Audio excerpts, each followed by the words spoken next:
Hey guys, in this video I'm going to talk a little bit about self-portraits. So I'm Daniel Norton, photographer here in New York, walking around in the woods today, and I make videos like this about photography, the philosophy of it, technique, stuff like that. If you're interested in that, go ahead and subscribe.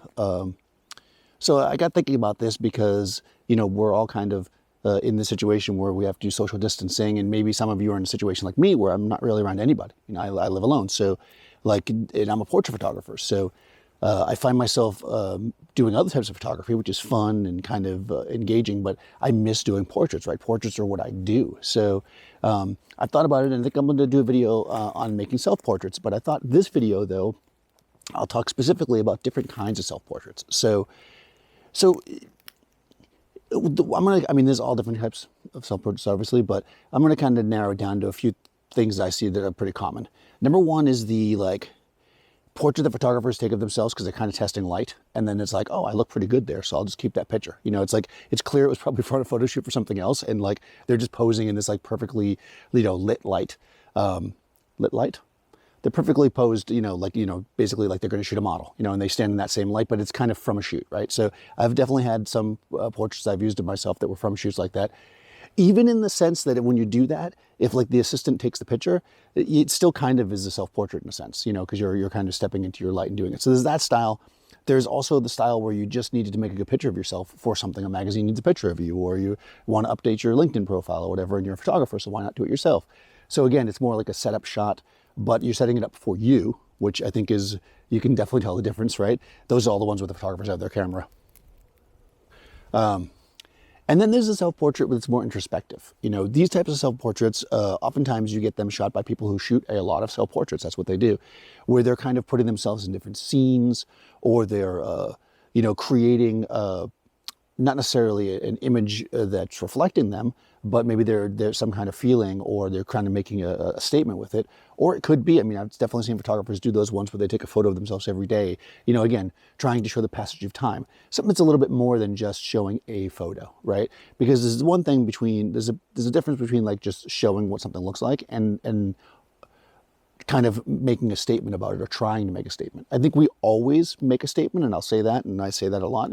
Every photo has a story, whether you think it does or not. It might not be a good story. Every time you choose to take a photo, you're making a statement on some level, But what I mean when I say make a statement is you're trying to make a statement. You're saying, okay, this is a statement about this, versus just making a photo and subconsciously kind of making a statement by what you choose to photograph. That's a little different. So, you've got all these different categories of self-portraits, right? So you can photograph yourself, maybe showing aspects of your life that people don't normally see. Maybe showing the face you want people to see. That's the shot with the camera, right? Maybe they're just very simple shots that you make because you're the only subject you have, or maybe you're trying to document the passing of time. There's lots of different reasons why we might do this. So I'm not sure why I'm going to do mine, except for the fact that I want to shoot something. So let's make kind of another challenge here, I guess, in a sense. Let's get some self-portraits. If you guys already shoot self-portraits, like I know some of you do, obviously you can post those and maybe talk about it. Let's know why that's a subject that you do a lot. Especially if it's something that you do a lot. I know that there's several photographers that are friends of mine that do lots of self-portraits. So I'd be curious, a little bit more in depth to talk about that with people that do a lot of that. There's also photographers that never want to be photographed. There's those people. And then there's the people that do it once in a while, right? So it's kind of curious as to why people do it, what the motivation is. But also especially if you're not somebody that normally does it, let's step out of that comfort zone and let's make a portrait of ourselves. Let's shoot that for a subject.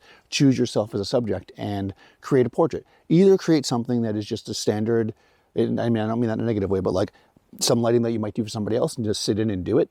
Or create something that you think is maybe more, tells a story, or is more showing about you. And let's talk a little bit about self-portraits, in the week or so to come as we go through this. But I just thought I'd have that idea as I was walking around here, filming myself, which is kind of another version of a self-portrait, right? I think it could be a really interesting topic. So let me know what you guys think in the comments below. If you are not already, please subscribe and ring the bell, and you'll get all the notifications. And I'll see you next time.